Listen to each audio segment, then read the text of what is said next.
For the first time this season, Jimmer Mania returns to Utah. Yeah, it's very exciting. Very exciting. Played in front of them for the four years I've been there, so hopefully it won't feel too much different. Obviously, different arena, different feel playing against NBA players. But I'll just go out there and play my game, try to be as comfortable as I can, and obviously it'll be very exciting. It's unreal. He's like a god out there. He really is. I've seen people cry over him being right next to him. Like that's not. It's like some Michael Jackson stuff. But, The Sacramento Kings are in Salt Lake City tonight to take on the Utah Jazz, and it's sure to be a circus-like atmosphere for the team, and especially rookie Jimmer Fredette, who spent 4 years in Provo playing for BYU. But head coach Keith Smart says they're prepared for the frenzy. All the guys know. He had a following coming from college, so all the players understand that. I don't think they'll know the magnitude until they get into that arena tomorrow and see everything going on with the media, perhaps at the practices and things like that.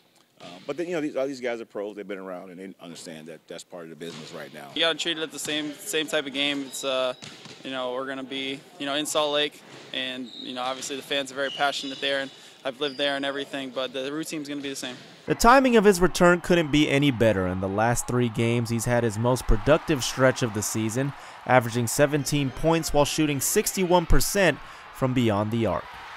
I think he's looking for his shot a little bit more. I think sometimes a young player or a new player comes to a team, he's trying to blend in, doesn't want to step on anyone's toes. But I think the fact that the team is encouraging him to take those shots and not try to force, they rather for him, as well as I and any coach would rather for him to take shots rather than turn the ball over, because the percentage for him to making the shot is pretty high. Regardless of what his shooting percentage is now, he's a shooter. He's been a shooter all of his life. And I think the last couple of games he's been able to play and make plays, and particularly with his jump shot. I've been playing, a little bit better, but we haven't been winning a whole lot of games lately. So it's more about just going out there and trying to feel comfortable within the team setting, and be able to hopefully steal one on the road. It's a very tough place to play, and we realize that. We're very good at home, so it's going to be a tough one for us, but it'll be fun. With all the hype and hoopla surrounding tonight's game, Jimmer has a crazy day ahead of him. So have his teammates or coaches given him any advice on how to handle the moment? No, they haven't. I think they expect me to do that no matter where I play. You're a professional now, so you just go out there and take care of your business and try to, do everything that you can to help the team win. And I don't think I'm, going to try to do too much. Just play my game, whatever it is that comes to me. I will stay away and just have him focus on what he needs to do. The emphasis be still on rest, because people are going to want your time. I go back home in Louisiana, and boy, my wife is mad at me all the time because my credit card bill goes up pretty high when I go back home to New Orleans for a game.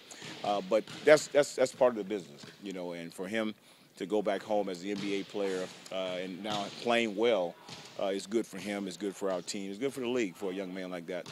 Having a player like that last year with Steph Curry going back to the Carolinas was the same way, so huge following, but they have to manage their time. That's the most important thing, is when to tell people to go home, when to tell people I got to go eat and then get my pregame rest so I get ready for the game. In Sacramento, I'm Jonathan Santiago. You've been watching Cowbell Kingdom TV.